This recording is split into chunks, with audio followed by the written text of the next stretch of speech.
Yes. Good evening, sir.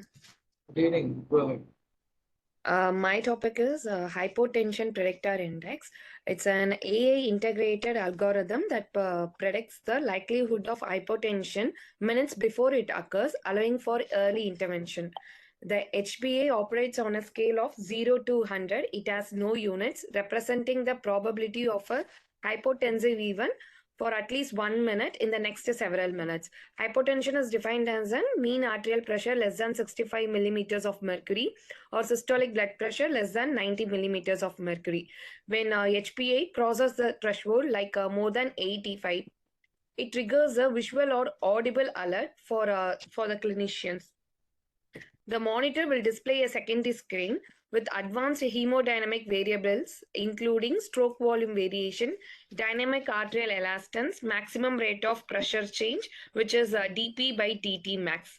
It also includes cardiac output, pulse rate, stroke volume variation, systemic vascular resistance, as well as the dynamic arterial elastance. This enables the clinicians to assess the fluid response, any vasopressor support is needed or inotropic support is needed. For example, if the stroke volume variation is elevated, fluid administration can be started.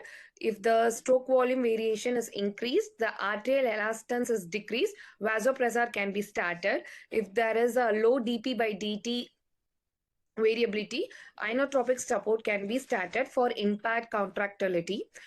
In 2024, the meta-analysis showed the HPA guided management reduced the total duration, severity, and incidence of hypotensive episodes.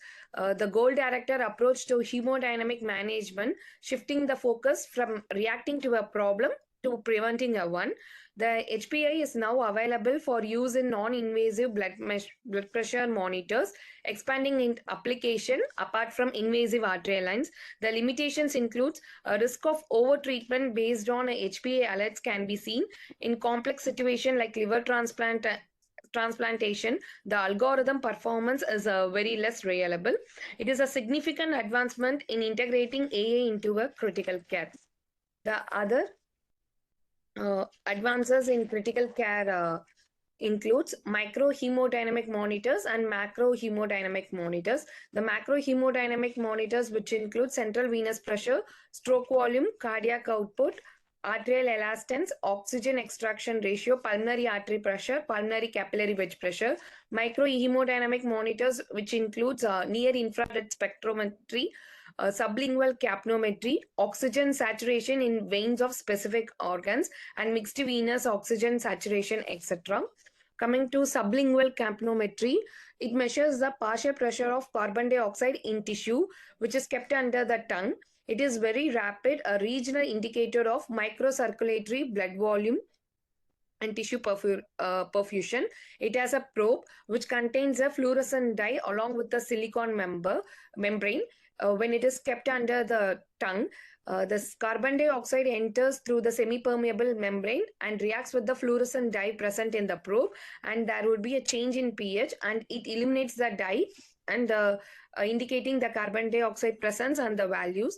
If the PCO2 is increased, if it is more than 70 millimeters of mercury, circulatory shock can be identified. It guides in resuscitation, helps in identifying tissue hypoxia. The main advantages include it's very rapid and invasive. Disadvantages, it cannot be used to assess the arterial carbon dioxide levels. It indicates only the tissue carbon dioxide gradients, which denotes a microcirculatory dysfunction. The near infrared spectroscopic oximeter, it's a regional parameters which can work in a non-pulsatile areas also. It's a continuous, non-invasive, reactive, real-time oxygen saturation. The tissue, it denotes the tissue oxygen, which includes a combination of arterial, venous, and capillary blood. Common area includes the thenar eminence since it has a thin fat layer and is less prone to systemic edema. The other monitors include pulse contour analyzers. It's a minimally invasive continuous hemodynamic monitoring, which shows the cardiac output, by analyzing the shape of the arterial waveform. It requires a arterial compliance and resistor indicator, which can be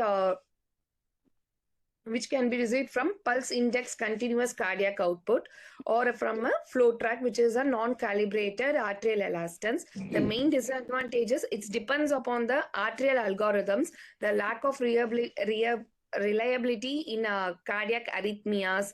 It cannot be used in ECMO patients, and when the patient is severely vasoconstricted or severely vasodilated. Other things includes transpulmonary thermodilution. It involves injecting a cold saline bolus in a central vein and detecting the temperature change in the systemic artery. A thermistor tip arterial catheter is placed in a femoral artery, that's a peripheral artery, detects the temperature changes. The monitor plots the temperature change over the time and detects the cardiac output from the shape and duration of the thermodilution technique. Also measures the end diastole volume and extravascular lung water. Advantages, it's minimally invasive. When paired with the pulse contour analysis, it's very reliable and helps in fluid management.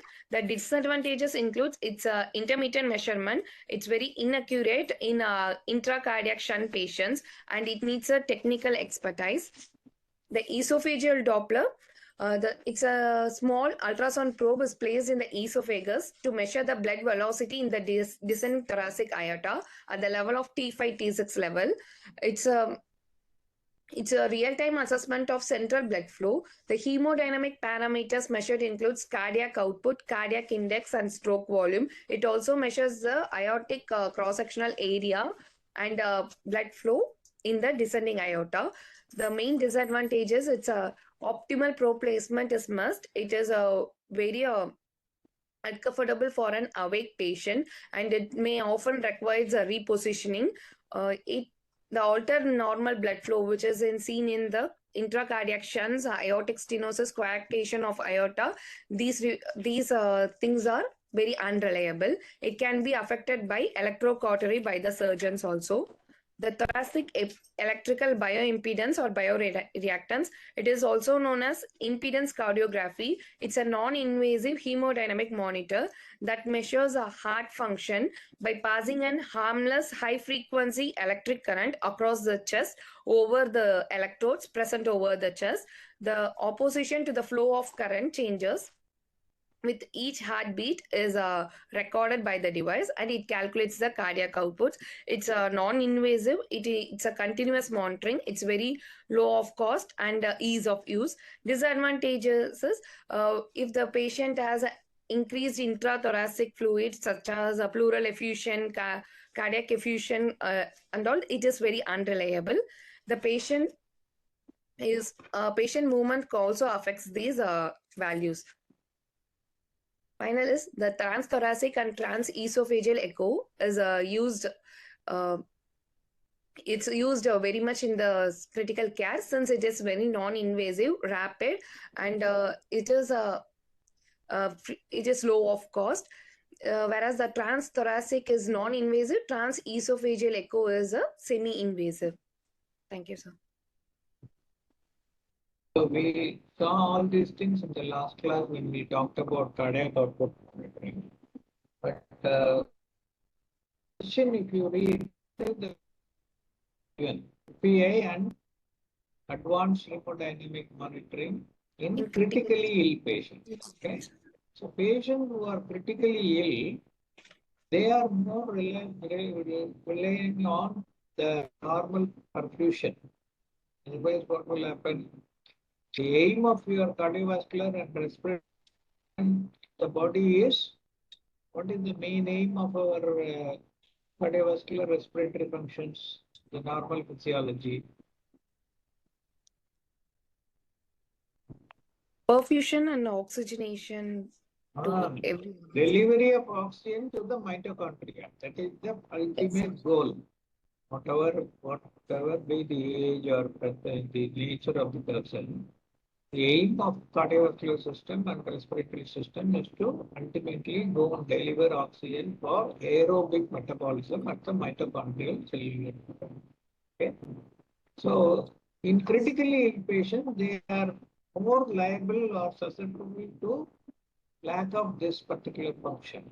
So what happens, they will rely on anaerobic metabolism and accumulate lactate, go in for acidosis. And this acidosis will suppress the cardiovascular function, and that will become a vicious cycle. So that is the reason why we want to detect any chances of hypotension at the earliest so that we can avoid that hypotension happening in that patient, which will ultimately affect the tissue function. Okay? So for that, they found out this hypoxic reduction, hypotension reduction index, which is a advantage of the AA being introduced into medical curriculum. Like AA being introduced in all walks of life nowadays. More so, it's involvement in or introduction into medical diagnosis, treatment, as well as monitoring everything. It is playing a major role.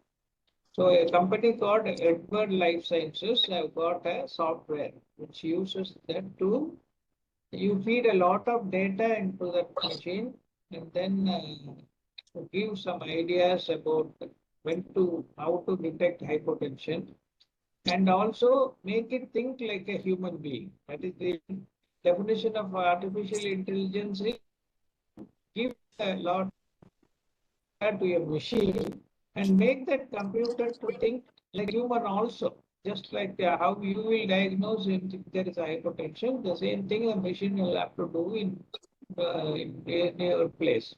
So that is the idea of doing this hypertension prediction index, which is algorithm-based software module, which is used for predicting the hypertension at the earliest and thereby trying to treat it at the earliest so that patient will, especially critically ill patients, the risk of what are the risks of prolonged hypertension in these patients, especially patients who are in critical care? They can go for acute kidney injuries. The perfusion will be decreased. Acute kidney injury or the next problem is Myocardial. or cerebral infarction. Okay, so these 2, 3 important complications which you have to avoid. So for that only you are using all these things. And where did you pick up those sublingual oximetry and all those things? Which particular article is giving these points? Turkish Journal of Anesthesia. Journal of Anesthesia. Okay, maybe that is more than that. I didn't find it in any standard textbooks. So textbooks. it's a good point that you have made. So I'll just share with you to